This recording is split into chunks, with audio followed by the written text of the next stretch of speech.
택시요? 상견례에 택시를 타고 오셨다고요?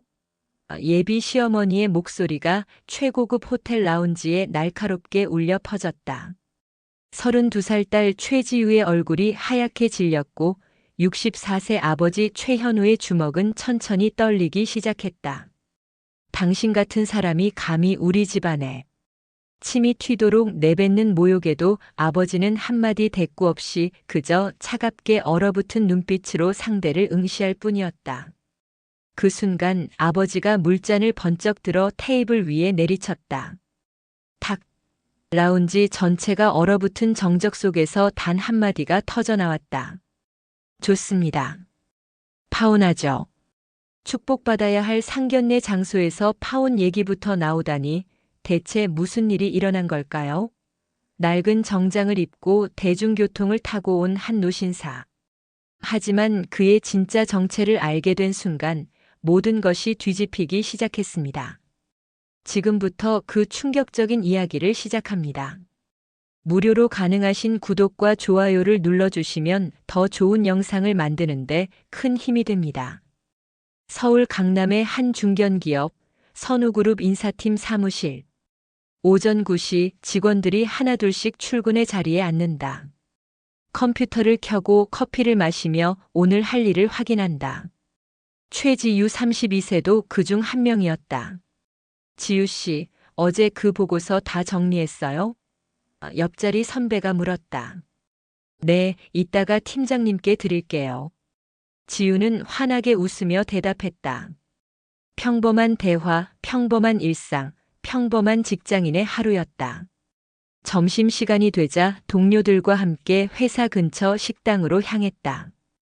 8,000원짜리 김치찌개 정식을 주문하고 다 함께 둘러앉아 회사 이야기, 연애 이야기, 주말 계획 이야기를 나눴다.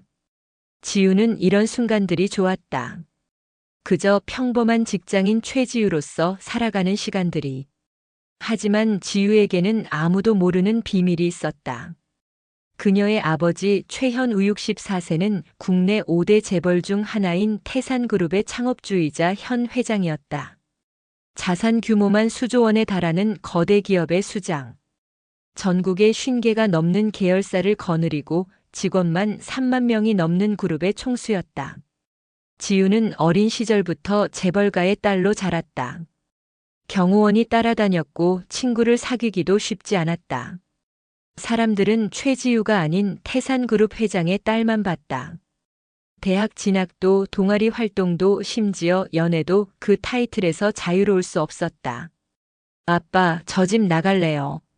대학 졸업 후 지우는 아버지에게 선언했다.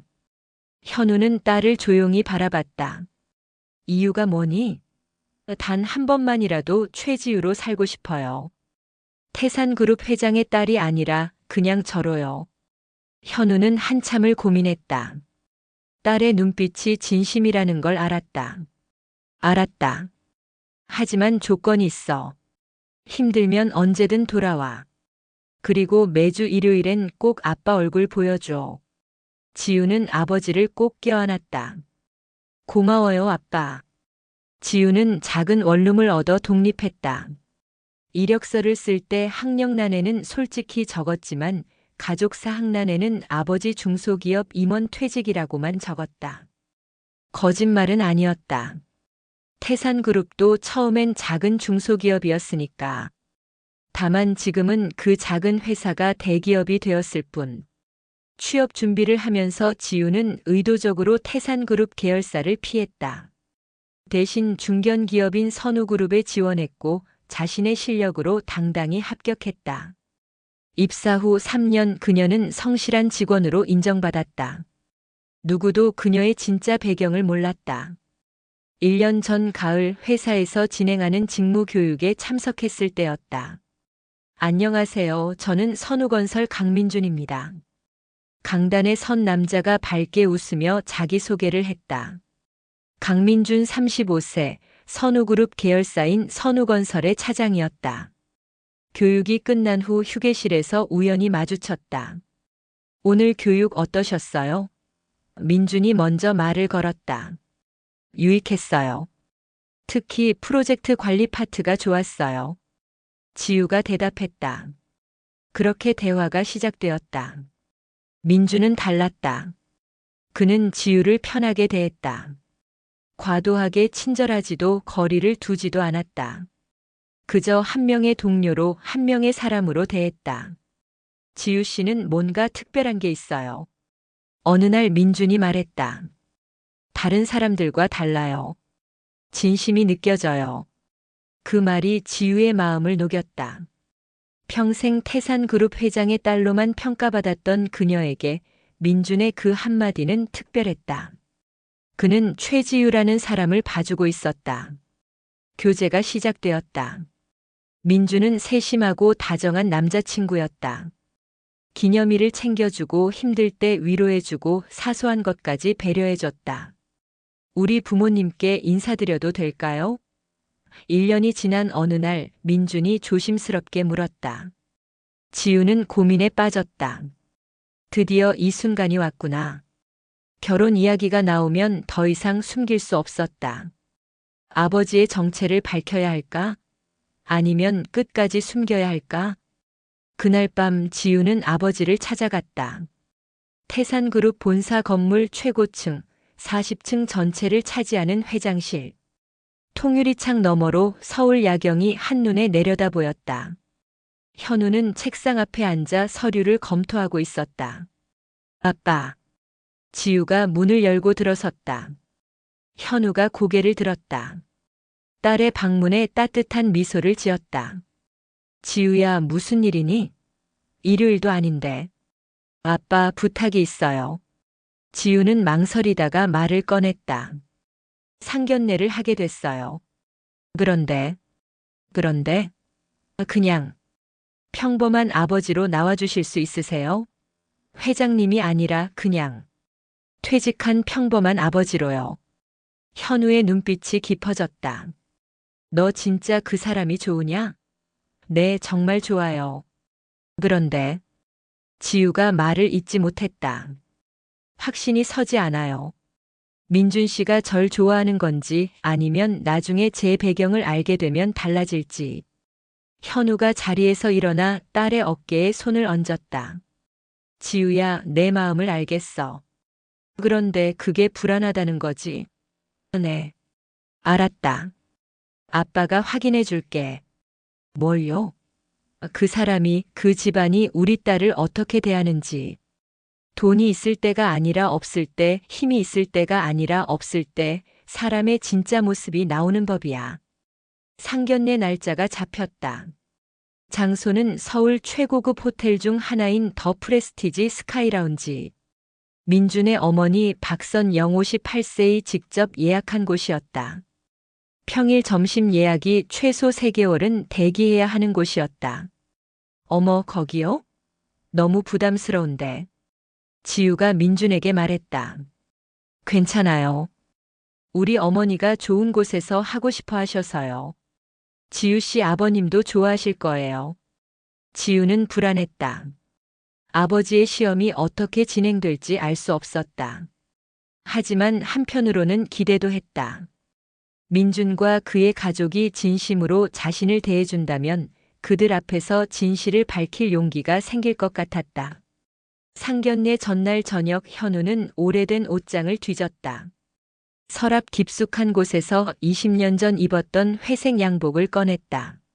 어깨선이 약간 낡았고 단추도 요즘 유행과는 거리가 멀었다. 구두도 오래된 것으로 골랐다. 밑창이 닳았지만 깨끗하게 관리된 구두. 그리고 지갑에서 모든 카드를 빼냈다. 블랙카드, 골드카드, 플래티넘 카드. 대신 일반 체크카드 한 장만 넣었다. 그것도 한도를 50만 원으로 낮춰놓은 카드였다. 아빠, 정말 이렇게 하실 거예요? 지우가 걱정스럽게 물었다. 현우가 딸을 바라보며 잔잔하게 웃었다. 걱정 마. 아빠가 초라해 보여도 그게 진짜 사람을 확인하는 방법이야. 겉모습이 아니라 내면을 보는 사람인지 말이야. 그날 밤 지우는 잠을 이루지 못했다. 내일이면 모든 게 분명해질 것이었다. 민준과 그의 가족이 어떤 사람들인지, 그리고 자신의 선택이 옳았는지. 상견례 당일 아침 가을 하늘이 유난히 맑고 높았다. 지우는 아버지와 함께 약속 장소로 향했다. 그런데 현우는 집 앞에서 택시를 불렀다. 아빠 차는요? 지우가 당황해서 물었다. 평소 아버지는 운전기사가 모는 벤츠 마이바흐를 타고 다녔다. 차량 번호판만 봐도 알아보는 사람들이 있을 정도로 유명한 차였다. 오늘은 이게 맞아. 현우가 담담하게 말했다. 그의 옷차림도 평소와 전혀 달랐다. 어제 준비한 낡은 회색 정장, 색이 바랜 파란 넥타이, 오래되어 광택이 사라진 검은 구두. 하지만 모든 것이 깨끗하게 다림질되고 관리되어 있었다. 택시가 강남 한복판을 달렸다. 창밖으로 고급 승용차들이 스쳐 지나갔다. 벤츠, BMW, 아우디, 포르쉐. 지우는 불안했다. 저 호텔에 택시를 타고 간다고. 주변 사람들이 어떻게 볼까? 호텔 앞에 도착했다. 발레 파킹 공간에는 이미 수십 대의 고급 차량들이 주차되어 있었다. 그 사이로 택시 한 대가 천천히 들어섰다. 발레 파킹 직원이 잠깐 눈을 찡그렸다. 벤츠와 BMW 사이로 들어온 택시. 직원의 시선이 택시에서 내리는 노신사에게로 향했다. 낡은 정장, 오래된 구두. 직원의 눈빛에 이미 판단이 담겨 있었다. 여기가 아무나 오는 곳인데. 지우는 그 눈빛을 놓치지 않았다. 가슴이 답답했다. 하지만 현우는 전혀 개의치 않는 표정이었다. 그는 태연하게 호텔 정문으로 걸어갔다. 로비를 지나는 동안에도 사람들의 시선이 느껴졌다. 화려한 샹들리에 아래 대리석 바닥 위를 걷는 낡은 정장의 노신사. 그는 분명 이 공간과 어울리지 않아 보였다. 엘리베이터를 타고 최상층으로 올라갔다. 지우의 심장이 점점 더 빠르게 뛰었다. 층수를 나타내는 숫자가 하나씩 올라갈 때마다 긴장감도 함께 올라갔다. 마침내 최고층에 도착했다. 문이 열리자 넓은 복도가 나타났다. 복도 끝에 있는 커다란 문, 스카이라운지라는 금색 글씨가 새겨진 문 앞에서 직원이 기다리고 있었다. 예약하신 분 성함이 어떻게 되시나요? 강민준 이름으로 예약되어 있을 겁니다. 직원의 태도가 확 달라졌다. 강씨 성을 가진 선우그룹 일가의 예약이라는 것을 확인하자 표정이 한결 부드러워졌다. 문이 열렸다. 넓은 라운지 안에 이미 세 사람이 앉아 있었다. 통유리창 너머로 서울 전경이 파노라마처럼 펼쳐져 있었다. 남산타워가 보이고 한강이 유유히 흐르고 빌딩 숲이 햇살을 반사하며 반짝이고 있었다. 테이블에는 민준의 아버지 강우진 60세, 어머니 박선영, 그리고 민준이 앉아 있었다. 우진은 선우그룹의 부회장이었다. 회색 머리를 깔끔하게 넘긴 그는 전형적인 사업가의 모습이었다. 날카로운 눈빛, 굳게 담은 입술, 팔짱을 낀 자세. 선영은 화려했다. 샤넬 트위드 재킷, 에르메스 버킨백, 까르띠에 시계와 목걸이. 그녀의 차림새만으로도 이 집안의 재력을 짐작할 수 있었다. 민준이 가장 먼저 자리에서 일어났다. 지우 씨, 어서 오세요. 아버님도 오셨네요. 그의 목소리는 평소처럼 부드럽고 다정했다. 지우는 그 목소리에 조금 안심이 되었다. 그래, 민준은 여전히 민준이야. 하지만 그 안도감은 오래가지 못했다. 선영이 자리에서 일어나지도 않은 채 현우를 위아래로 훑어봤다. 그녀의 시선이 현우의 정장 어깨선에서 멈췄다가 낡은 넥타이로 내려갔다가 색이 바랜 구두에서 머물렀다. 마치 물건을 감정하듯 가격표를 확인하듯 그렇게. 어머, 택시 타고 오셨어요? 선영의 입에서 나온 첫 마디였다. 인사도 아니고 반가움도 아니고 날카로운 확인이었다. 지우의 등줄기로 찬 기운이 흘렀다. 시작부터 이런 식이라니.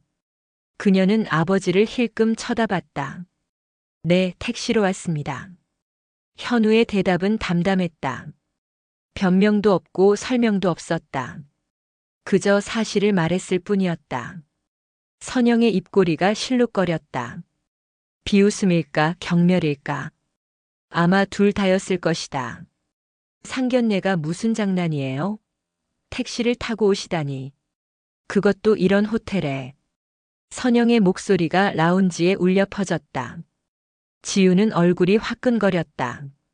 창피해서가 아니었다. 분노 때문이었다. 어떻게 처음 만나는 자리에서 이런 말을 할 수 있는 거지? 지우가 입을 열려는 순간 민준이 먼저 끼어들었다. 어머니, 요즘은 택시도 많이들 이용하시잖아요. 지우의 가슴이 살짝 놓였다. 그래, 민준이 이렇게 말해주니까 다행이야. 하지만 민준의 다음 말이 그 기대를 무너뜨렸다. 물론 우리 집안 체면도 있으니까요. 앞으로는 조금 더 신경 써주시면 감사하겠습니다. 지우는 순간 귀를 의심했다. 체면? 지금 민준 입에서 그 말이 나왔다고. 민준의 얼굴을 바라봤다. 여전히 부드러운 미소를 짓고 있었지만 지우의 눈에는 그 미소가 달라 보였다. 진심이 담긴 미소가 아니라 상황에 맞춰 연기하는 얼굴 같았다. 현우는 아무 말 없이 조용히 자리에 앉았다. 그의 표정은 여전히 평온했지만 지우만은 알 수 있었다. 아버지도 지금 이 상황을 낱낱이 읽고 있다는 것을. 웨이터가 다가와 메뉴판을 건넸다. 금박으로 장식된 두꺼운 가죽 메뉴판이었다. 한 페이지 한 페이지가 고급스러웠다. 아버님, 뭐 드시고 싶으신 거 있으세요? 이 호텔 스테이크가 유명한데 한식 코스도 괜찮습니다. 민준이 공손하게 물었다. 현우가 메뉴판을 천천히 넘기며 대답했다. 아무거나 괜찮습니다. 젊은 분들이 정하세요. 그 순간 선영이 코웃음을 쳤다. 작은 소리였지만 조용한 라운지 안에서는 또렷하게 들렸다. 아무거나요? 이런 자리에서 아무거나가 어디 있어요? 입맛에 안 맞으실 수도 있는데. 선영의 말투에는 배려가 아닌 빈정거림이 묻어 있었다. 마치 이런 고급 음식을 먹어본 적이 없을 테니까라고 말하는 듯한 뉘앙스였다. 지우는 손톱이 손바닥에 파고드는 것도 모른 채 주먹을 꽉 쥐었다. 현우는 아무렇지 않다는 듯 메뉴판을 덮으며 말했다. 그럼 한식 코스로 하죠. 나이 든 사람 입맛에는 한식이 편하니까요. 선영의 눈썹이 꿈틀했다. 나이 든 사람이라는 말이 거슬렸는지 자신도 그 범주에 포함된다는 게 싫었는지. 어쨌든 그녀의 입꼬리가 다시 실룩거렸다. 음식이 나오기를 기다리는 동안 우진이 처음으로 입을 열었다. 댁은 뭐 하셨어요? 질문이라기보다는 신문에 가까운 말투였다. 작은 회사를 운영했습니다. 현우의 대답은 짧고 담백했다. 거짓말은 아니었다. 태산그룹도 처음에는 직원 5명의 작은 회사였으니까. 다만 지금은 그 작은 회사가 직원 3만 명의 대기업이 되었을 뿐. 어떤 회사? 우진이 캐묻듯 다시 물었다. 제조업 쪽입니다. 제조업이요? 요즘 제조업이 얼마나 힘든데. 그래서 지금은 어떻게 되셨어요? 선영의 질문은 점점 더 노골적으로 변해갔다. 퇴직했습니다. 현우는 여전히 담담했다. 선영의 얼굴에 실망과 경멸이 동시에 스쳤다. 그녀는 고개를 살짝 돌려 남편을 쳐다봤다. 두 사람의 눈빛이 마주쳤고 무언의 대화가 오갔다. 지우는 그 눈빛의 의미를 너무나 잘 알 수 있었다. 별거 아니네. 기대 이하야. 이런 집안과 사돈을 맺어야 하나? 음식이 나왔다. 화려한 그릇에 담긴 한식 코스 요리가 테이블 위에 하나씩 놓였다.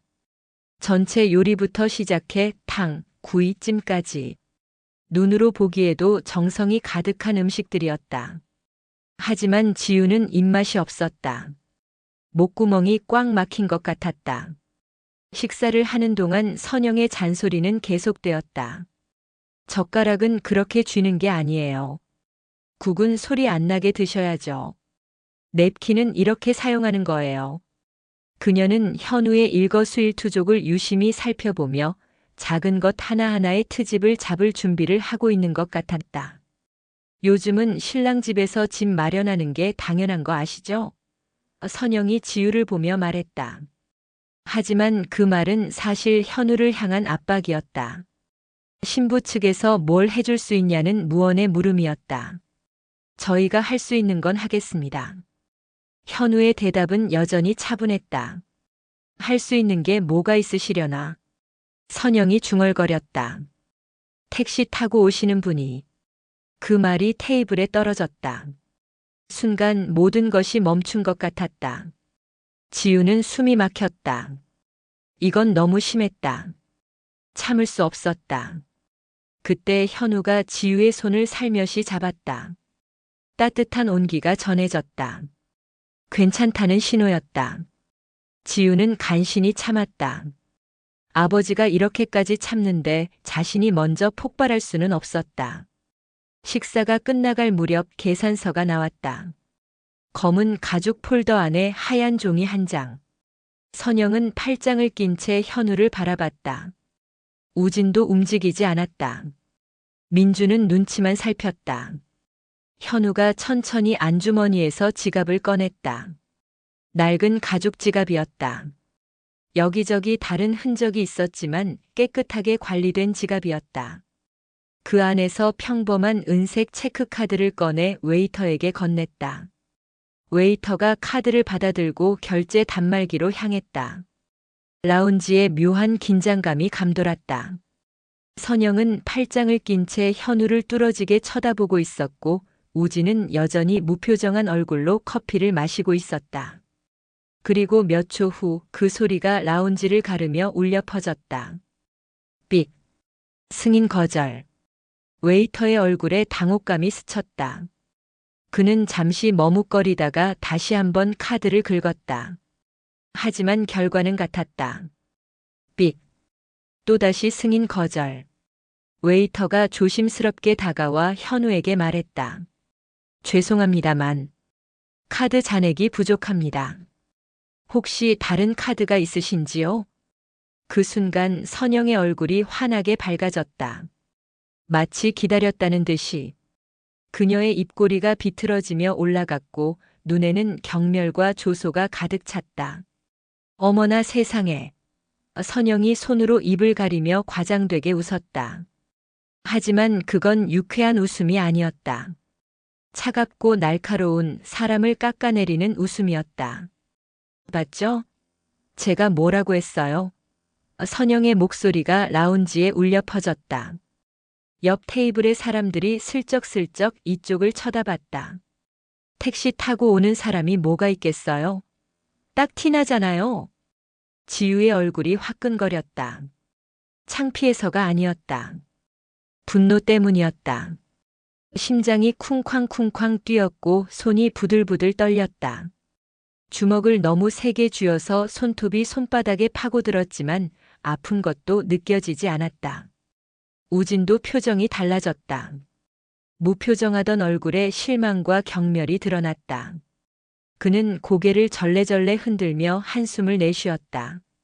이런 자리에서 카드가 안 된다니. 체면이 뭐가 됩니까? 체면이. 또 체면이었다. 지우는 그 단어가 역겨웠다. 사람의 진심보다 사람의 됨됨이보다 겉으로 보이는 체면이 더 중요하단 말인가. 우진이 웨이터를 향해 손을 들었다. 여기요, 매니저 좀 불러주세요. 웨이터가 당황한 표정으로 밖으로 나갔다. 잠시 후 검은 정장을 입은 매니저가 들어왔다.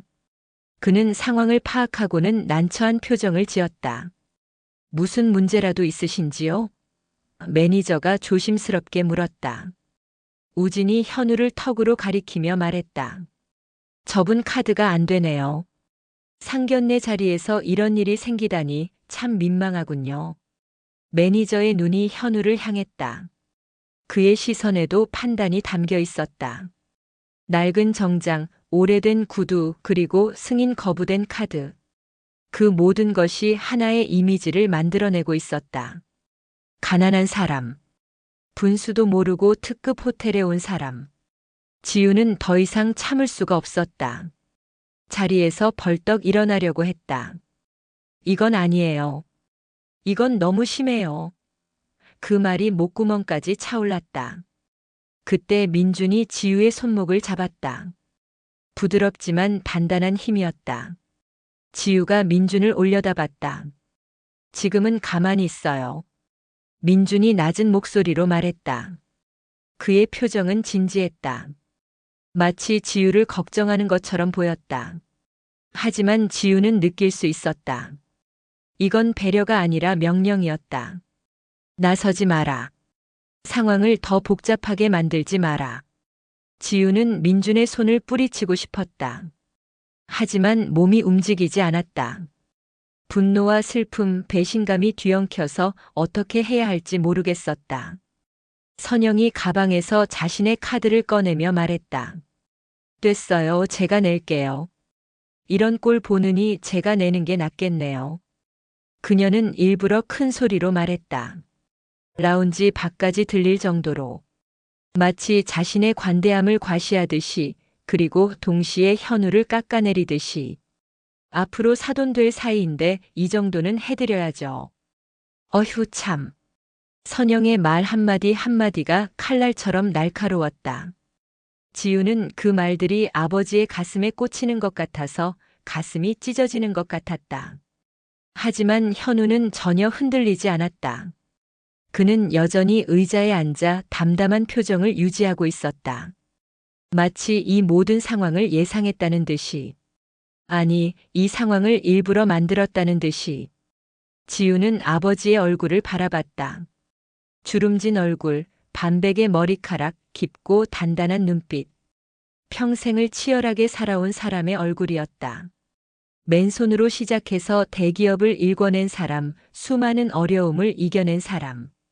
그런 아버지가 지금 이 자리에서 모욕을 받고 있었다. 택시를 탔다고 카드가 안 됐다고 그것만으로 사람 취급을 못 받고 있었다. 지우의 눈에 눈물이 고였다. 하지만 그녀는 눈물을 흘리지 않았다. 이 자리에서 울면 안 됐다. 그건 지는 거니까. 선영이 결제를 마치고 돌아와 의기양양한 표정으로 자리에 앉았다. 자, 이제 됐죠? 앞으로는 이런 일 없도록 하세요. 체면이라는 게 있잖아요, 체면이.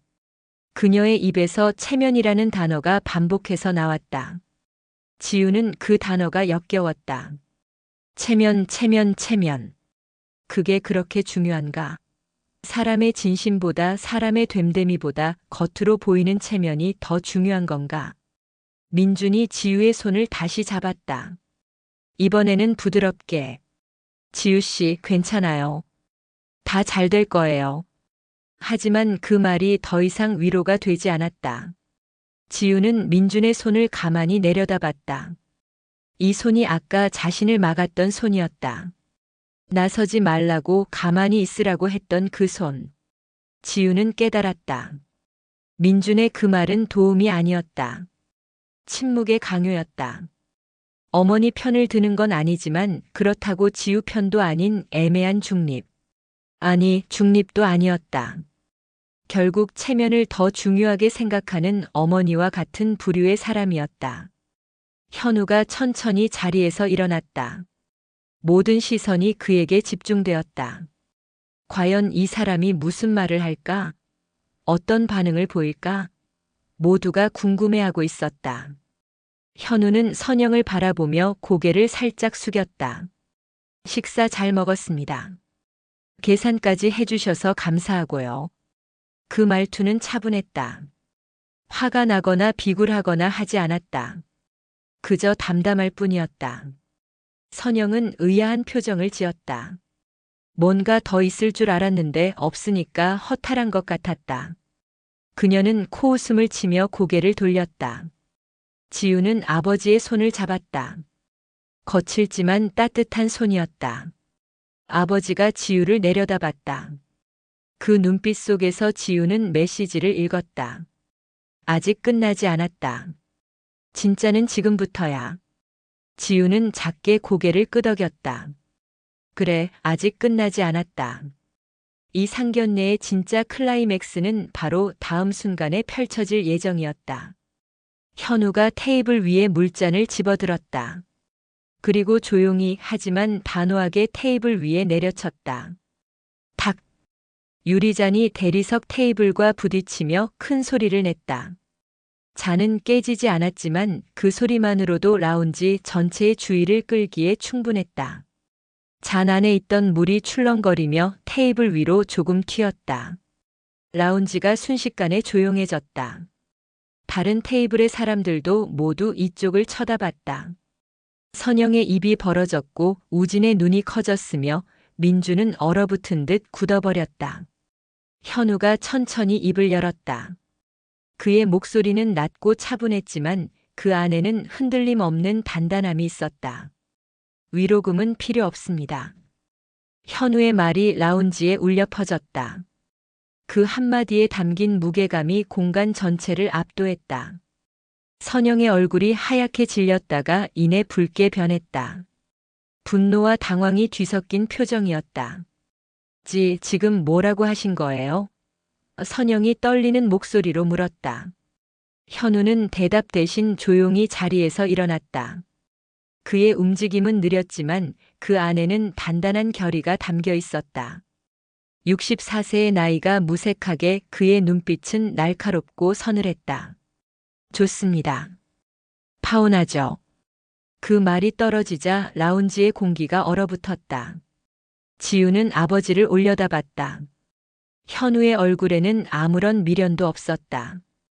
오히려 결심한 사람 특유의 평온함이 있었다. 착석 후 10분이면 충분합니다. 현우가 말을 이었다. 사람을 확인하는 데는요. 그의 시선이 선영에서 우진으로, 우진에서 민준으로 천천히 옮겨갔다. 마지막으로 민준에게 시선이 멈췄을 때 현우의 눈빛이 조금 더 서늘해졌다. 오늘 이 자리에서 제가 확인한 건 하나입니다. 현우의 목소리가 라운지 전체에 울렸다. 이 집안은 제 딸을 행복하게 해줄 집안이 아니에요. 민준의 얼굴이 창백해졌다. 그는 무슨 말인가 하려고 입을 열었지만 아무 소리도 나오지 않았다. 목이 메인 것처럼 말문이 막혀버렸다. 체면이 중요하다고 했죠? 현우가 계속 말했다. 맞아요. 체면은 중요합니다. 하지만 체면보다 중요한 게 있어요. 그가 잠시 멈추었다가 또렷하게 말했다. 사람됨이요. 현우가 지우의 손을 잡았다. 거칠지만 따뜻한 손이었다. 가자 지우야. 지우는 아버지의 손을 꼭 쥐었다. 눈에는 눈물이 가득 고여 있었지만 동시에 가슴 속에서 무언가가 풀어지는 것 같았다. 슬픔만이 아니었다. 안도감도 있었다. 이 사람들과 가족이 되지 않아도 된다는 안도감. 선영이 자리에서 벌떡 일어나며 소리쳤다. 지금 어디 가시는 거예요? 말도 안 되는 소리 하시고. 당신이 뭔데 우리를 판단해요? 하지만 현우는 뒤돌아보지 않았다. 그는 지우의 손을 잡은 채 라운지 문을 향해 걸어갔다. 지우도 고개를 들고 당당하게 아버지를 따라갔다. 문을 열기 직전 현우가 마지막으로 한마디를 남겼다. 목소리는 여전히 차분했지만 그 안에는 서늘한 경고가 담겨 있었다. 급이 다르다고 하셨죠? 네, 맞습니다. 급이 다르네요. 현우가 잠시 멈추었다가 덧붙였다. 다만 어느 쪽이 높은지는 조만간 아시게 될 겁니다. 그 말을 끝으로 현우와 지우는 라운지를 나섰다. 문이 닫히는 순간 뒤에서 의자가 넘어지는 소리가 들렸다. 쿵 하는 둔탁한 소리와 함께 선영의 날카로운 목소리가 터져 나왔다. 야, 거기서. 하지만 현우는 멈추지 않았다. 지우의 손을 잡은 채 묵묵히 복도를 걸어갔다. 호텔 복도는 길고 넓었다. 크림색 카펫이 깔려 있었고 벽에는 고급스러운 그림들이 걸려 있었다. 은은한 조명이 복도 전체를 비추고 있었다. 탁탁탁. 하이힐 소리가 빠르게 다가왔다. 선영이 라운지에서 뛰쳐나와 두 사람을 쫓아오고 있었다. 그녀의 얼굴은 분노로 벌겋게 달아올라 있었다. 눈이 부릅뜨져 있었고 입술은 파르르 떨리고 있었다. 감히 누구한테 그런 식으로 말하고 가. 선영의 고함이 복도에 울려 퍼졌다. 지나가던 호텔 투숙객들이 걸음을 멈추고 고개를 돌렸다. 어떤 사람들은 수군거리기 시작했고 어떤 사람들은 대놓고 쳐다봤다. 지우가 뒤를 돌아봤다. 선영이 거의 뛰다시피 다가오고 있었다. 그 뒤로 우진과 민준도 따라 나왔지만 그들의 걸음은 선영보다 훨씬 느렸다. 마치 이 상황을 어떻게 해야 할지 모르겠다는 듯이. 현우가 천천히 걸음을 멈추고 뒤를 돌아봤다. 그의 표정은 여전히 담담했다. 선영이 달려오는 것을 보면서도 주변 사람들의 시선을 느끼면서도 그는 전혀 동요하지 않았다. 선영이 현우 앞에 멈춰섰다. 아니, 멈춰선 게 아니라 달려들었다고 하는 게 맞을 것이다. 그녀는 현우의 옷깃을 양손으로 움켜쥐었다. 낡지만 깨끗하게 다림질된 정장의 옷깃이 선영의 손아귀에 구겨졌다. 이것 봐, 당신. 선영이 옷깃을 잡아당기며 소리쳤다. 그녀의 손에 힘이 잔뜩 들어가 있었다. 손가락 마디가 하얗게 변할 정도로. 감히 우리 집안을 무시해? 급이 다르다고? 그래, 급이 다르지. 당신 같은 찢어지게 가난한 사람이 우리랑 어떻게 급이 같아? 선영의 침이 현우의 얼굴에 튀었다. 하지만 현우는 얼굴을 닦지도 피하지도 않았다. 그는 그저 선영을 내려다보고 있었다. 마치 때를 쓰는 아이를 바라보는 어른처럼 차분하고 조용한 눈빛으로. 놓으세요. 지우가 다급하게 나섰다. 우리 아버지한테 이게 뭐 하시는 거예요? 지우가 선영의 손을 떼어내려고 했다. 하지만 선영은 더 세게 옷깃을 움켜쥐었다. 비켜, 이건 어른들 일이야. 선영이 지우를 밀쳤다. 지우가 비틀거렸지만 넘어지지는 않았다. 현우가 재빨리 딸을 뒤로 감쌌다. 복도의 사람들이 점점 더 모여들었다. 호텔 직원들도 달려왔다. 매니저로 보이는 남자가 난처한 표정으로 상황을 지켜봤다. 하지만 누구도 섣불리 끼어들지 못했다. 고급 호텔에서 벌어지는 이런 상황은 아무나 개입할 수 있는 게 아니었으니까. 그리고 복도 천장에는 CCTV가 있었다. 작은 빨간 불빛이 깜빡이고 있었다. 마치 이 모든 장면을 빠짐없이 기록하고 있다고 말하는 것처럼. 지우는 그 CCTV를 봤다. 직감적으로 알았다. 이 장면은 나중에 반드시 쓰이게 되겠구나. 지금 이 순간 이 복도에서 벌어지는 이 추악한 광경이 언젠가 중요한 증거가 되겠구나. 선영은 자신이 지켜보는 사람들에게 어떻게 비치는지 전혀 신경 쓰지 않는 것 같았다. 아니, 어쩌면 신경 쓸 여유가 없었는지도 모른다. 분노가 그녀의 이성을 완전히 집어삼킨 것 같았다. 당신이 뭔데? 뭔데? 우리 민준이 결혼을 망쳐. 선영이 계속 소리쳤다. 그녀의 목소리는 점점 더 날카로워졌다.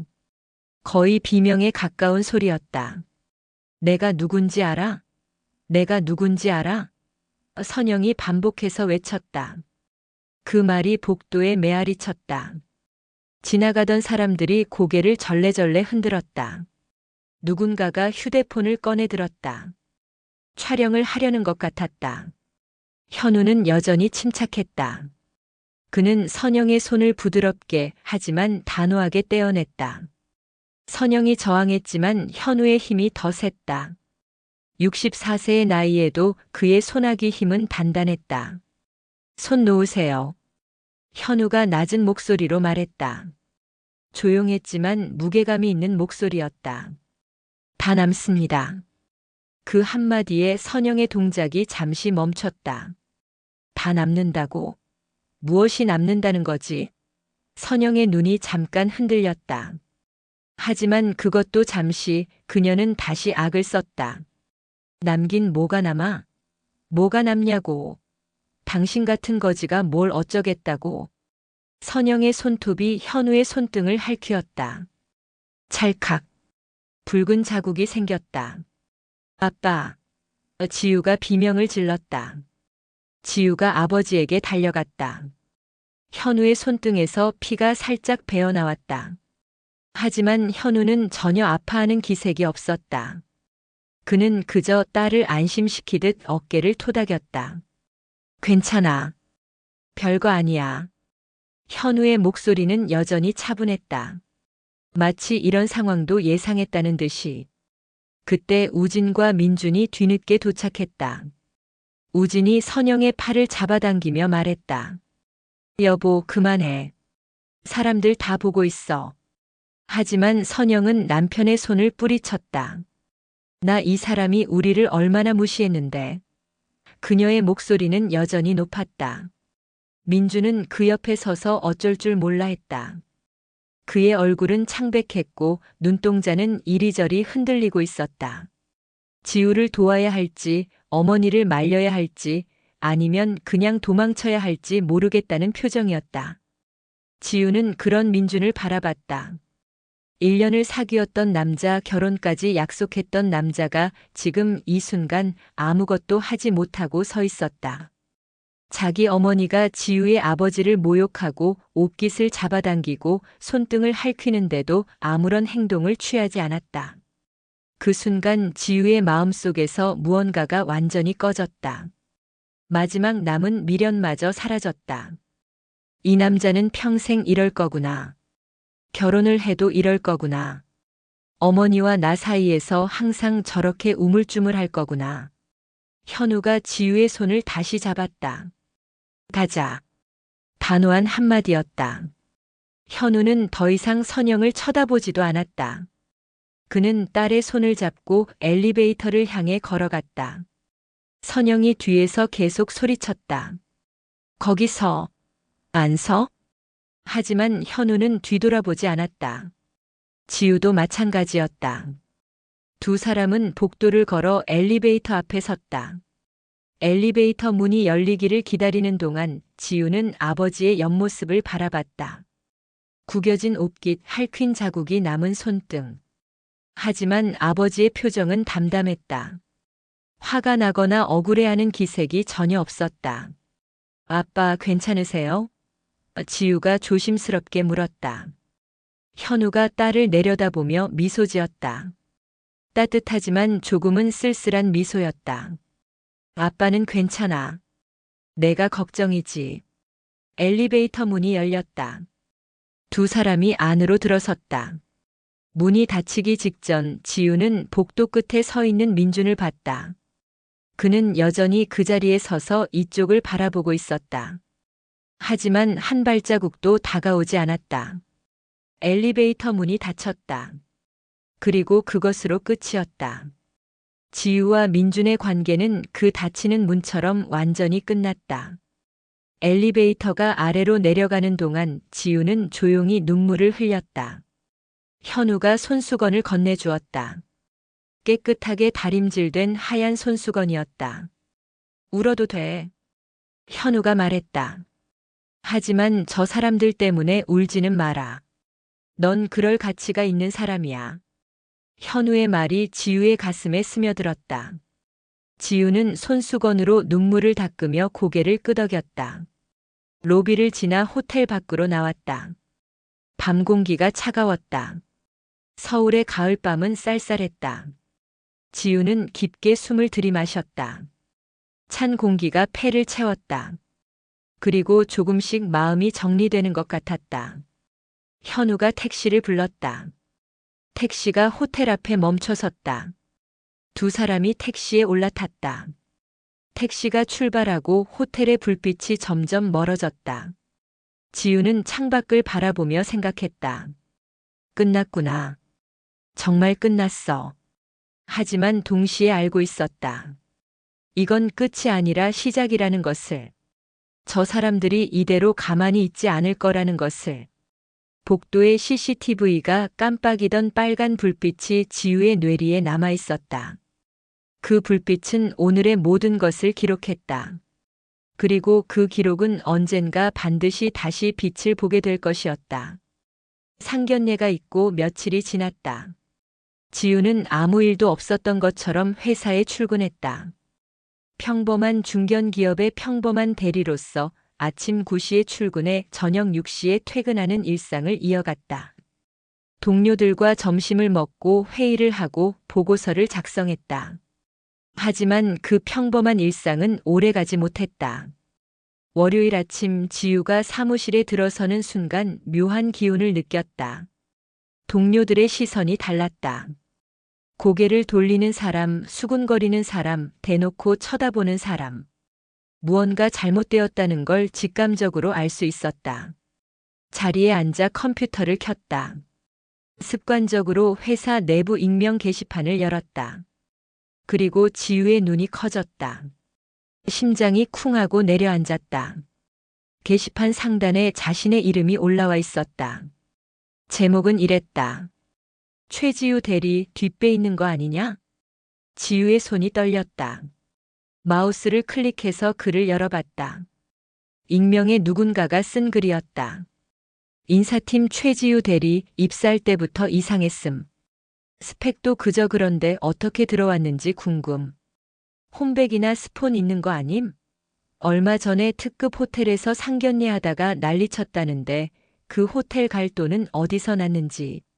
지우의 얼굴이 하얗게 질렸다. 어떻게 이런 글이 올라올 수 있는 거지? 누가 이런 글을 쓴 거야? 하지만 그게 끝이 아니었다. 스크롤을 내리자 또 다른 글이 보였다. 최지우 대리 상견례에서 물잔 난동 부리고 쫓겨났다는데 이번 글에는 영상까지 첨부되어 있었다. 지우의 심장이 멎는 것 같았다. 떨리는 손으로 영상을 재생했다. 호텔 복도의 장면이었다. 화질이 좋지 않았고 누군가 몰래 촬영한 것 같았다. 영상에는 현우가 물잔을 테이블에 내리치는 장면만 담겨 있었다. 앞뒤 맥락은 모두 잘려 있었다. 그 전에 선영이 어떤 모욕을 했는지, 위로금 봉투를 던졌는지 그런 건 전혀 나오지 않았다. 그냥 보면 갑자기 노인이 화를 내며 물잔을 내리치는 것처럼 보였다. 마치 행패를 부리는 것처럼. 지우의 눈앞이 캄캄해졌다. 누가 이런 짓을 한 거지? 누가 영상을 편집해서 퍼뜨린 거야? 댓글은 수십 개가 달려 있었다. 대부분이 지우와 현우를 비난하는 내용이었다. 와, 저렇게 난동 부리고 어떻게 상견례를 하냐? 최지우 대리 아버지 완전 진상이네. 저런 집안이랑 결혼 안 하길 잘했다. 역시 배경 없는 사람들은 인성도 글러먹음. 지우의 눈에서 눈물이 흘러내렸다. 억울했다. 너무나 억울했다. 진실은 전혀 다른데 사람들은 잘린 영상만 보고 판단하고 있었다. 최 대리. 누군가 지우를 불렀다. 고개를 들어보니 팀장이 서 있었다. 그의 표정은 썩 좋지 않았다. 잠깐 회의실로 와봐. 팀장의 목소리는 차가웠다. 지우는 무거운 발걸음으로 회의실로 향했다. 문이 닫히자 팀장이 팔짱을 끼고 지우를 내려다봤다. 이게 뭐야? 회사 게시판에 내 이름이 도배가 됐잖아. 팀장의 목소리에 짜증이 묻어 있었다. 팀장님, 그건. 지우가 변명을 하려고 했다. 영상이 편집된 거라고 진실은 다르다고 말하고 싶었다. 하지만 팀장은 듣고 싶어 하지 않았다. 솔직히 말해봐. 뒷배 있는 거 맞아? 입사할 때 누구 소개로 들어온 거야? 지우의 입술이 파르르 떨렸다. 뒷배라니.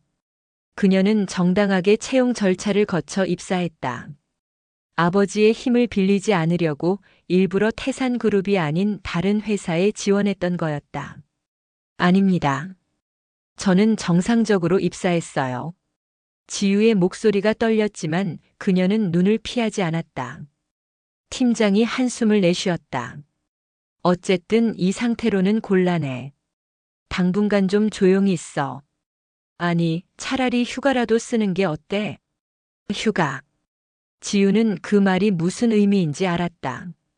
알아서 나가라는 뜻이었다. 문제가 해결될 때까지 얼굴 비치지 말라는 뜻이었다. 회의실을 나와 자리로 돌아왔다. 하지만 업무를 할 수가 없었다. 동료들은 피하듯 눈을 마주치지 않았고 누군가는 대놓고 수군거렸다. 점심시간이 되었지만 지우는 밥을 먹지 못했다. 화장실에 숨어 울었다. 차가운 타일 벽에 등을 기대고 소리 없이 눈물을 흘렸다. 왜 이렇게 된 거지? 뭘 잘못한 거지? 지우는 자문했다. 그녀가 한 건 그저 평범한 사람으로서 사랑받고 싶었던 것뿐이었다. 재벌 회장의 딸이 아닌 그냥 최지우로서 결혼하고 싶었던 것뿐이었다. 오후가 되어 자리로 돌아온 지우는 휴대폰을 확인했다. 민준에게서 전화가 와 있었다. 지우는 잠시 망설이다가 전화를 걸었다. 여보세요. 지우의 목소리는 힘이 없었다. 지우 씨, 나야. 회사에서 좀 힘들다면서. 게시판에 글 올라온 거 봤어. 민준의 목소리가 들렸다. 여전히 부드럽고 젠틀한 목소리였다. 지우는 기대했다. 혹시 위로를 해주려나? 미안하다고 말하려나? 지금은 조용히 지내는 게 좋을 것 같아. 대응하면 더 커지거든. 민준의 말이 그 기대를 무너뜨렸다. 민준 씨, 저 영상 봤어요? 완전히 편집된 거예요. 앞뒤가 다 잘렸잖아요. 지우가 떨리는 목소리로 말했다. 응, 알아. 근데 지금 그걸 해명하려고 하면 더 시끄러워져. 그냥 시간이 지나면 잊혀질 거야. 지우는 믿을 수가 없었다. 이 남자는 지금 뭐라고 하는 거지? 억울하게 누명을 쓴 사람한테 그냥 참으라고. 민준 씨, 나 믿어요? 지우가 물었다.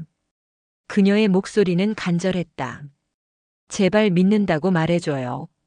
내 편이라고 말해줘요. 전화기 너머로 짧은 침묵이 흘렀다. 그리고 민준의 대답이 돌아왔다. 믿고 말고가 아니라. 지우 씨, 체면이 걸린 문제야. 지우의 심장이 얼어붙었다. 또 체면이었다. 이 남자의 입에서는 항상 체면이라는 말이 나왔다. 그 영상 누가 올린 건지 알아요? 지우가 물었다. 목소리가 차갑게 변했다.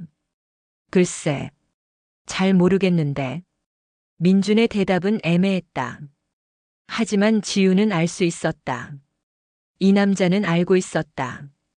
어쩌면 그의 어머니가 한 일일 수도 있었다. 아니면 그 자신이 직접 했을 수도. 민준 씨. 지우가 천천히 말했다. 이 전화 왜 한 거예요? 응, 그냥 걱정돼서. 걱정이요? 지우의 입가에 쓴웃음이 번졌다. 걱정되면 편들어주는 거 아니에요? 진실을 밝혀주는 거 아니에요? 조용히 있으라고 하는 게 걱정이에요? 전화기 너머로 당황한 기색이 느껴졌다. 지우 씨, 지금 흥분한 것 같은데. 나중에 다시 얘기하자. 아니요. 지우가 단호하게 말했다. 다시 얘기할 거 없어요.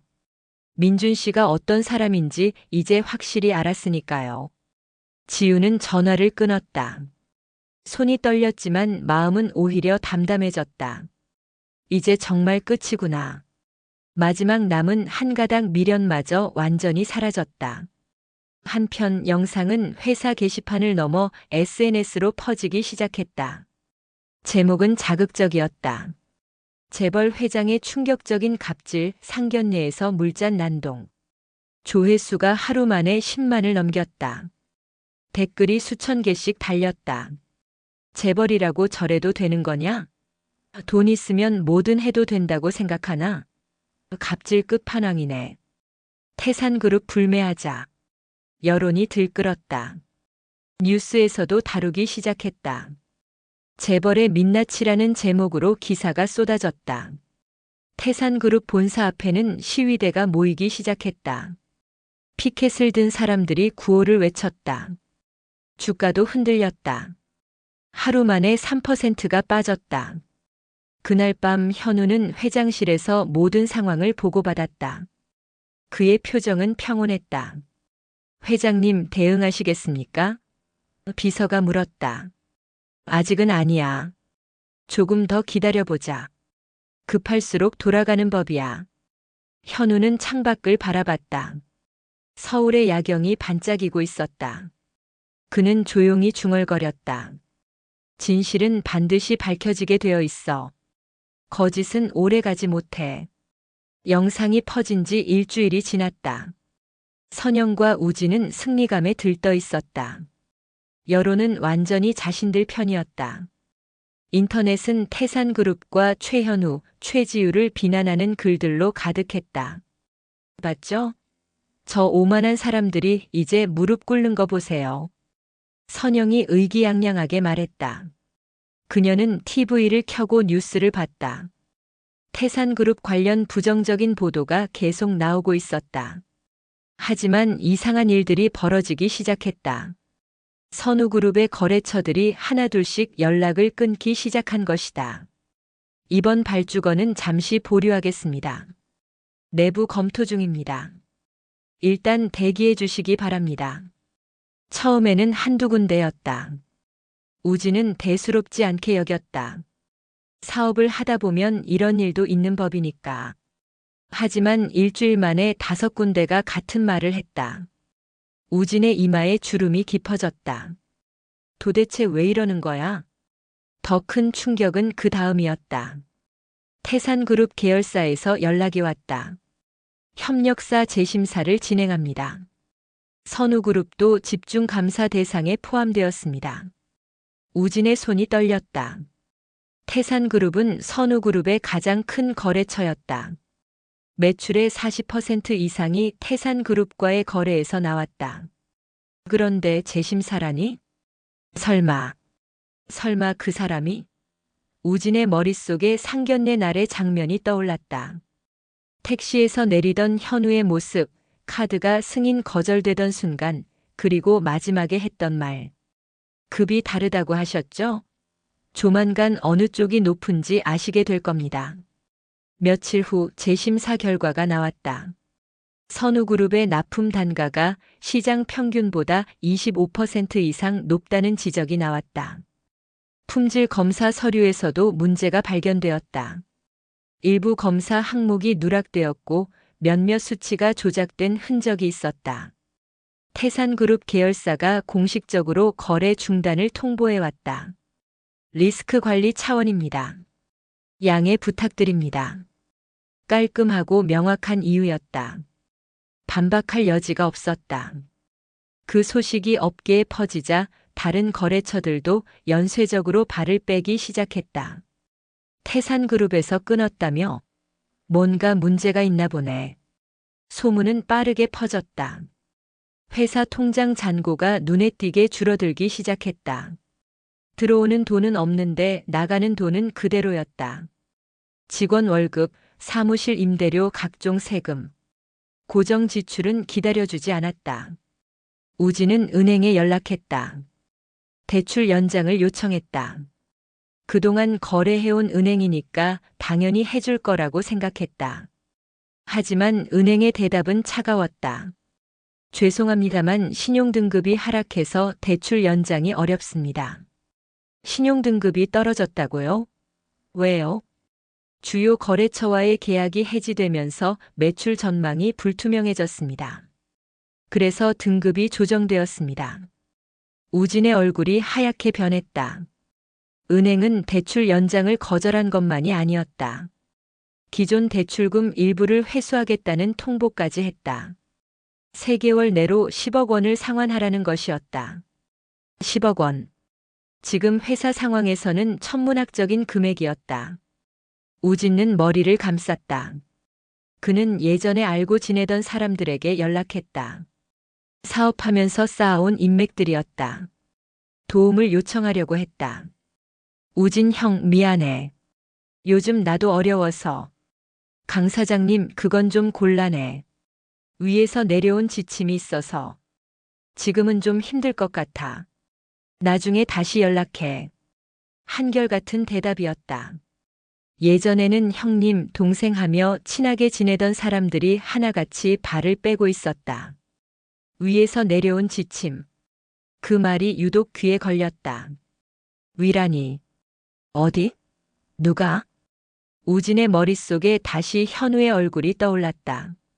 설마 그 사람이, 택시를 타고 왔던 그 사람이, 카드가 안 됐던 그 사람이. 그날 밤 우진은 잠을 이루지 못했다. 거실 소파에 앉아 술만 마셨다. 위스키 병이 반 넘게 비었다. 선영이 내려왔다. 그녀의 얼굴에도 불안한 기색이 역력했다. 여보, 왜 그래요? 무슨 일이에요? 다 틀어졌어. 다 틀어졌다고. 우진이 고개를 들지 않은 채 대답했다. 다 틀어졌다고요? 뭐가요? 무슨 소리예요? 거래처가 다 끊겼어. 은행에서는 돈 갚으래. 아는 사람들한테 연락해봤는데 다들 피해. 우진의 목소리에 힘이 없었다. 선영이 소파에 털썩 주저앉았다. 그녀의 손이 떨리기 시작했다. 그게 무슨... 갑자기 왜 그래요? 우진이 빈 술잔을 테이블에 내려놓으며 말했다. 그 상견례. 그 남자. 뭔가 있는 것 같아. 선영의 눈이 커졌다. 뭐요? 그 택시 타고 온 찢어지게 가난한 사람이요? 그 사람이 뭘 어쩌겠어요?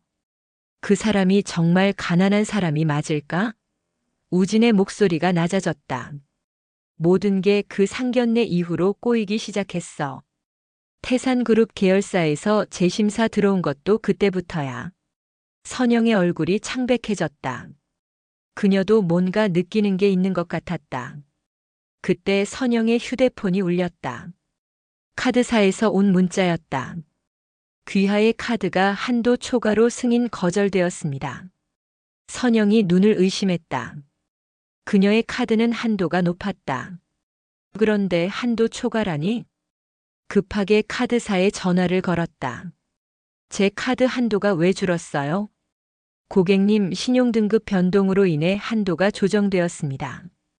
선영의 손에서 휴대폰이 미끄러질 뻔했다. 신용등급이 떨어졌다고. 자신의? 그녀의 머릿속에 상견례 날의 장면이 떠올랐다. 현우의 카드가 승인 거절되었을 때 자신이 했던 말들. 맞죠? 딱 티나잖아요. 급이 다르다고. 그때 자신이 얼마나 우쭐했는지. 이제 그 말이 자신에게 돌아오고 있었다. 카드 승인이 거절되고 신용등급이 떨어지고 그녀가 비웃었던 그 상황이 이제 자신의 현실이 되어가고 있었다. 선영의 눈에 눈물이 맺혔다. 분노인지 두려움인지 모를 감정이 복받쳤다. 이게 다 그 집 때문이야.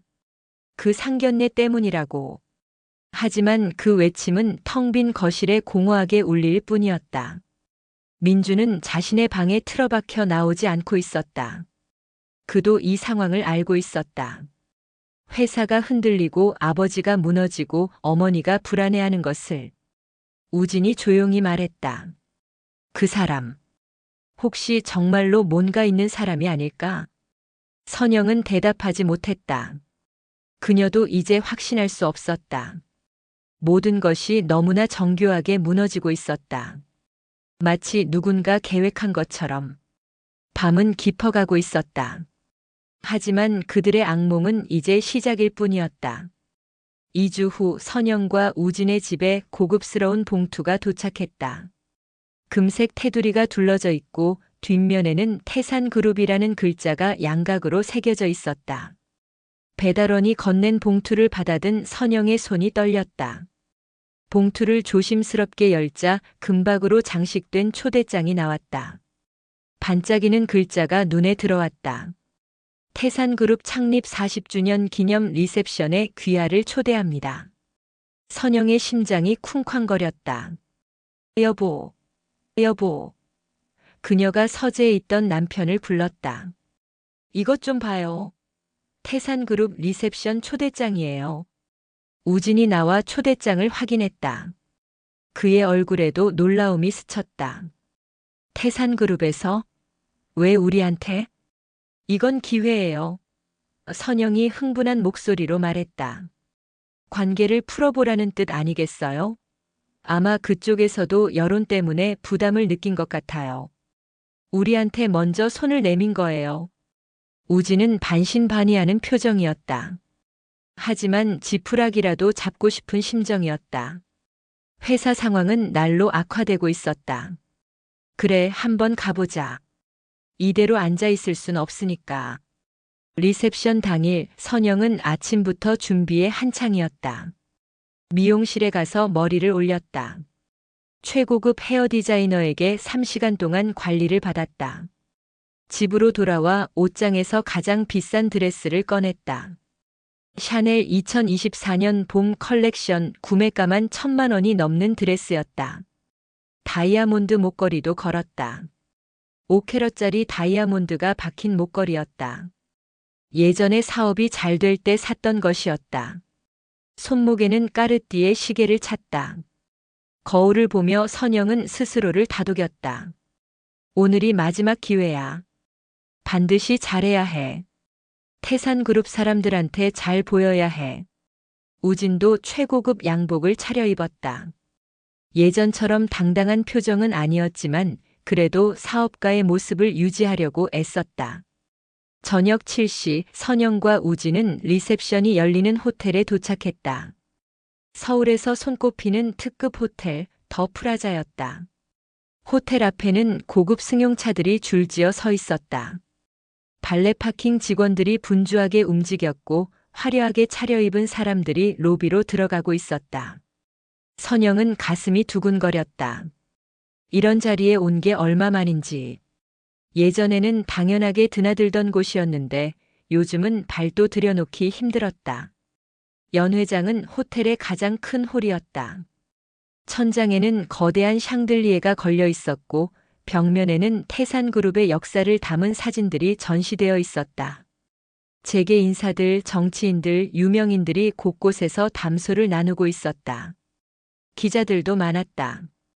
카메라 플래시가 연신 터졌다. 선영은 본능적으로 자세를 바로 잡았다. 혹시 카메라에 찍힐지도 모르니까. 우진도 주변을 둘러보며 아는 얼굴을 찾았다. 하지만 눈이 마주치는 사람들은 고개를 돌리거나 못 본 척했다. 선영의 얼굴이 조금씩 굳어갔다. 왜 다들 저렇게 반응하지? 우리가 뭘 잘못했다고. 그때 홀 앞쪽 무대에 조명이 집중되었다. 사회자가 마이크를 잡고 나왔다. 중후한 목소리가 홀 전체에 울려 퍼졌다. 신사숙녀 여러분, 잠시 주목해 주시기 바랍니다. 오늘 이 자리를 빛내주신 태산그룹 회장님을 모시겠습니다. 선영의 귀가 쫑긋해졌다. 태산그룹 회장이라면 대단한 인물이었다. 국내 5대 재벌 중 하나의 수장. 이 자리에서 그분과 인사라도 나눌 수 있다면 상황이 달라질지도 몰랐다. 선영은 무대 쪽으로 시선을 고정했다. 커튼 뒤에서 누군가 걸어 나오고 있었다. 조명이 그 사람을 비추기 시작했다. 그 순간 선영의 심장이 멈추는 것 같았다. 무대 위에 선 사람은 택시를 타고 왔던 그 남자였다. 상견례 때 낡은 정장을 입고 나타났던 그 남자. 카드가 안 되어서 비웃었던 그 남자. 물잔을 내려치고 파혼을 선언했던 그 남자. 최현우. 그가 태산그룹의 회장이었다. 태산그룹 창업주의자 회장이신 최현우 회장님이십니다. 사회자의 목소리가 홀을 가득 채웠다. 홀 전체에 박수가 쏟아졌다. 수백 명의 사람들이 일제히 박수를 쳤다. 플래시가 미친 듯이 터졌다. 현우는 단정한 양복 차림으로 무대 위에 서 있었다. 상견례 때와는 완전히 달랐다. 위엄 있고 당당하고 이 자리의 주인공이었다. 회색 머리는 깔끔하게 넘겨져 있었고 맞춤 제작한 것이 분명한 양복은 완벽하게 그의 몸에 맞았다. 선영의 다리에서 힘이 풀렸다. 옆에 있던 의자를 붙잡지 않았다면 그대로 주저앉았을 것이다. 우진도 굳어버렸다. 그의 얼굴이 흑빛으로 변했다. 그게 어떻게? 선영이 중얼거렸다. 말도 제대로 나오지 않았다. 그녀가 급이 다르다고 비웃었던 그 사람이 사실은 자신보다 훨씬 높은 급의 사람이었던 것이다. 아니, 비교 자체가 불가능한 사람이었다. 현우가 짧은 인사말을 시작했다. 오늘 이 자리에 함께 해주신 모든 분께 감사드립니다. 태산그룹이 창립 40주년을 맞이할 수 있었던 것은 여러분의 성원 덕분입니다. 선영은 그 말이 귀에 들어오지 않았다. 머릿속이 하얗게 변해버렸다. 어떻게 이럴 수가 있지? 어떻게? 인사말이 끝나고 현우가 무대에서 내려왔다.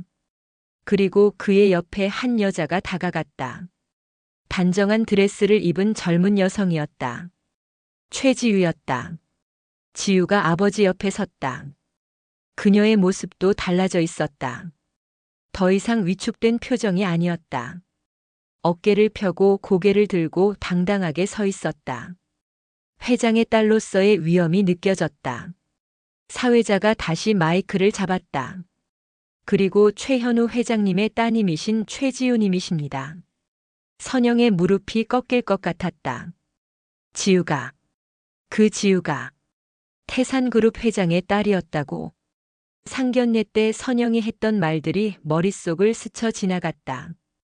택시 타고 왔다고, 급이 다르다고, 찢어지게 가난한 사람이라고.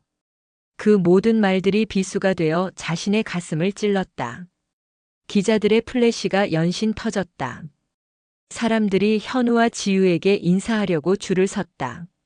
재계 거물들, 정치인들, 유명인들이 모두 그들에게 고개를 숙였다.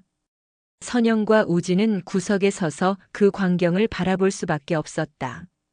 그들에게 다가오는 사람은 아무도 없었다. 그때 지우의 시선이 홀을 훑다가 선영과 마주쳤다. 딱 1초 정도. 지우는 아무런 표정 변화 없이 시선을 돌렸다. 마치 모르는 사람을 보듯이. 아니, 존재하지 않는 사람을 보듯이. 그 무심한 시선이 선영에게는 천마디 말보다 더 아팠다. 자신은 더 이상 지우에게 아무것도 아니었다. 관심의 대상도 적개심의 대상도 아니었다. 그저 지나가는 사람일 뿐이었다. 나가자. 우진이 선영의 팔을 잡았다. 그의 목소리는 떨리고 있었다. 여기 더 있으면 안 돼. 빨리 나가자. 선영은 대답하지 못했다. 눈에는 눈물이 맺혀 있었지만 울 수도 없었다. 이곳에서 우는 건 더 큰 굴욕이 될 것 같았다. 두 사람은 연회장을 빠져나왔다. 화려한 조명과 웃음소리를 뒤로하고 어둑한 복도를 걸었다. 선영의 하이힐 소리가 텅 빈 복도에 허무하게 울렸다. 호텔을 나서며 선영은 뒤를 돌아봤다. 연회장의 불빛이 창문을 통해 새어나오고 있었다. 저 안에서는 여전히 파티가 한창이겠지. 자신들만 쫓겨나듯 나온 거였다. 차에 올라타고 시동을 걸었다. 호텔의 불빛이 점점 멀어졌다. 그 사람이 회장이었어. 선영이 중얼거렸다. 목소리에 힘이 없었다. 태산그룹 회장이었다고. 우리가 급이 어쩌고 했는데. 우진이 말을 이었다. 진짜 급이 다른 건 저쪽이었어. 차 안에 침묵이 흘렀다. 무거운 숨막히는 침묵이었다. 며칠 후 태산그룹에서 긴급 기자회견을 열었다.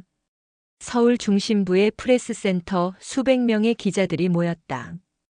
카메라가 줄지어 섰고 조명이 단상을 비추고 있었다. 단상에 현우와 지우가 나란히 앉았다. 그 옆에는 태산그룹 법무팀장이 있었다. 중년의 남자로 날카로운 눈빛이 인상적이었다. 현우가 마이크 앞에 섰다. 그의 표정은 침착했다. 최근 인터넷과 SNS에 퍼진 영상에 대해 말씀드리고자 이 자리를 마련했습니다. 기자들이 일제히 펜을 들었다. 카메라가 현우의 얼굴을 클로즈업했다. 해당 영상은 심각하게 편집된 것입니다. 앞뒤 맥락이 모두 잘려나갔고 사실과 전혀 다른 내용으로 왜곡되었습니다. 지금부터 그날 상견례의 원본 영상을 공개하겠습니다. 단상 뒤의 대형 스크린에 영상이 재생되기 시작했다. 상견례 호텔 라운지에서 촬영된 영상이었다. 처음부터 끝까지 아무것도 잘리지 않은 완전한 영상이었다. 영상 속에서 선영이 말했다. 택시로 왔냐? 봐라, 딱 티나잖아. 급이 다르다고. 위로금이야. 받고 끝내. 기자들 사이에서 웅성거림이 퍼졌다. 카메라 셔터 소리가 쉴 새 없이 울렸다. 영상은 계속되었다. 선영이 현우의 옷깃을 잡고 소리 지르는 장면. 복도에서 난동을 부리는 장면. 손톱으로 핥히는 장면까지. 모든 것이 고스란히 담겨 있었다. 법무팀장이 마이크를 잡았다. 추가로 말씀드리겠습니다. 인터넷에 유포된 편집 영상에 대해 디지털 포렌식을 실시한 결과 원본에서 의도적으로 편집되었음이 확인되었습니다. 그가 서류를 들어보였다. 편집 흔적과 업로드 경로를 추적한 결과 최초 유포자가 특정되었습니다. 또한 최지우 씨의 직장에 유포된 익명 글들의 출처도 확인되었습니다. 동일한 IP 주소에서 작성된 것으로 밝혀졌습니다. 기자들이 수군거렸다. 펜이 바쁘게 움직였다. 현우가 다시 마이크 앞에 섰다. 마지막으로 한 가지 더 말씀드리겠습니다. 그의 목소리는 낮지만 단호했다. 선우그룹의 비리 내역입니다. 현우가 서류 묶음을 들어보였다. 납품 단가 부풀리기, 품질 검사 조작, 허위 세금 계산서 발행. 관련 자료를 언론사에 배포하겠습니다. 이미 검찰에 고발된 상태입니다. 기자회견장이 술렁였다. 기자들이 앞다투어 질문을 쏟아냈다. 기자회견이 끝나자마자 여론이 완전히 뒤집혔다. 10분도 안 되어 인터넷 댓글이 바뀌기 시작했다. 헐, 완전 반전이네. 진짜 갑질한 건 저쪽이었잖아. 편집해서 여론까지 조작하다니 소름. 선우그룹 비리까지. 끝났다, 저 집안. 선영이 올렸던 게시글들은 순식간에 삭제 처리되었다. 하지만 이미 늦었다. 모든 게 드러나 버렸다. 그날 밤 경찰이 선우그룹 사무실에 들이닥쳤다. 압수수색 영장을 들고 직원들이 놀란 눈으로 지켜보는 가운데 서류와 컴퓨터가 압수되었다. 이틀 후 우진과 선영이 경찰에 출석했다. 혐의는 여러 가지였다. 허위사실 유포, 명예훼손, 업무방해. 거기에 선우그룹의 비리까지 더해졌다. 선영은 경찰서 계단을 오르면서 기자들에게 둘러싸였다. 플래시가 미친 듯이 터졌다. 그녀는 고개를 숙인 채 얼굴을 가렸다. 예전에 그렇게 중요하게 여기던 체면은 이미 산산조각이 나 있었다. 일주일 후 서울 한남동의 한 조용한 카페. 통유리창 너머로 한강이 유유히 흐르고 있었다. 가을 햇살이 따사롭게 카페 안을 비추고 있었다. 현우와 지우가 창가 자리에 마주 앉아 있었다. 테이블 위에는 따뜻한 커피 2잔이 놓여 있었다. 지우는 커피잔을 2손으로 감싸 쥐고 있었다. 아빠. 지우가 조심스럽게 입을 열었다.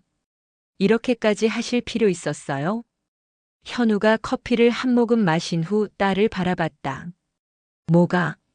그 사람들이요. 이미 충분히 망했잖아요. 더 이상 안 해도 되지 않았어요? 지우의 목소리에는 걱정이 묻어 있었다. 현우는 잠시 생각에 잠겼다. 그러다가 지우의 손을 잡았다. 거칠지만 따뜻한 손이었다. 지우야, 아빠가 한 건 복수가 아니야. 현우의 목소리는 부드러웠지만 확고했다. 그럼 뭐예요? 지우가 물었다. 진실을 밝힌 거지. 현우가 대답했다. 거짓으로 사람을 모함하면 안 된다는 걸 보여준 거야. 비리로 돈을 벌면 안 된다는 걸 알려준 거고. 현우의 눈빛이 부드러워졌다. 택시는 시험이었어. 아빠가 어떤 사람인지 숨기고 저 사람들이 어떤 사람들인지 확인하려고 했던 거야. 지우는 아버지의 말을 조용히 들었다. 하지만 내 눈물은 시험이 아니었어. 현우의 목소리가 살짝 떨렸다. 내가 회사에서 당한 일들, 익명 글 때문에 힘들어했던 것들. 그건 아빠 마음을 찢어놓았어. 그래서 반드시 진실을 밝혀야 했어. 지우의 눈에 눈물이 맺혔다. 아빠, 이제 넌 누구 앞에서도 고개 숙일 필요 없어. 현우가 딸의 손을 꼭 쥐었다. 당당하게 살아. 내 가치는 내가 정하는 거야. 남이 정해주는 게 아니야. 지우는 고개를 끄덕이며 눈물을 닦았다. 아버지의 손이 따뜻했다. 그 따뜻함이 온몸으로 퍼져나갔다. 창밖으로 사람들이 지나다녔다. 강변을 산책하는 연인들, 자전거를 타는 사람들, 강아지를 데리고 나온 사람들. 평범한 일상이 흘러가고 있었다.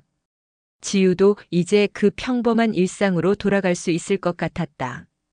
더 이상 숨지 않고 더 이상 두려워하지 않고. 아빠 고마워요. 지우가 말했다. 하지만 다음번엔 택시 말고 차로 오세요. 제 심장이 안 좋아요. 현우가 웃었다. 오랜만에 보는 환한 웃음이었다. 알았어. 다음번엔 마이바흐 타고 갈게. 두 사람이 함께 웃었다. 카페 안에 따뜻한 웃음소리가 퍼졌다. 며칠 후 지우는 선우그룹에 사직서를 제출했다. 더 이상 그곳에서 일할 이유가 없었다.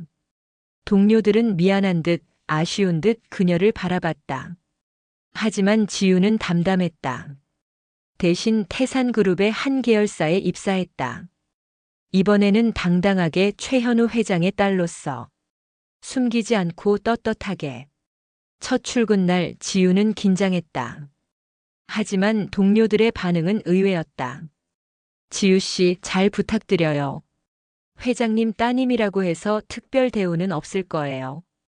다들 실력으로 평가받으니까. 지우는 미소 지었다. 이게 진짜구나. 이게 제대로 된 일터구나. 민주는 마지막으로 지우에게 메시지를 보냈다. 지우 씨 정말 미안해요. 한 번만 만나요. 제발. 하지만 지우는 답장하지 않았다. 이미 끝난 일이었다. 뒤돌아볼 필요가 없었다. 차단 버튼을 눌렀다. 6개월 후 지우는 새로운 회사에서 프로젝트를 성공적으로 마쳤다. 팀원들과 함께 회식을 하고 집으로 돌아오는 길이었다. 지하철역 앞에서 한 남자와 마주쳤다. 30대 중반으로 보이는 남자였다. 안경을 쓰고 단정한 차림을 하고 있었다. 실례지만 남자가 조심스럽게 말을 걸었다. 혹시 태산그룹 전략기획팀 최지우 씨 맞으시죠? 지우가 놀라서 남자를 봤다. 네, 맞는데요. 저는 태산건설 김준호라고 합니다. 오늘 발표하신 프로젝트 정말 인상 깊었어요. 혹시 시간 되시면 커피 한잔 하면서 이야기 나눌 수 있을까요? 지우는 잠시 망설였다. 그러다가 남자의 눈을 봤다. 진심이 느껴지는 눈빛이었다. 계산이 아니라 순수한 관심이 담긴 눈빛. 좋아요. 지우가 미소 지으며 대답했다. 두 사람은 근처 카페로 향했다. 새로운 시작이었다. 이번에는 숨기지 않고 있는 그대로의 모습으로. 그날 저녁 현우는 회장실에서 딸의 전화를 받았다. 아빠, 오늘 괜찮은 사람 만났어요. 그래? 어떤 사람인데? 잘 모르겠어요. 그냥 편안한 사람이었어요. 저를 최지우로 봐주는 것 같았어요. 현우가 웃었다. 그럼 다행이다. 이번엔 아빠가 택시 안 타도 되겠네. 아빠. 지우가 웃으며 소리쳤다. 전화를 끊고 현우는 창밖을 바라봤다. 서울의 야경이 반짝이고 있었다. 수많은 불빛들이 별처럼 펼쳐져 있었다.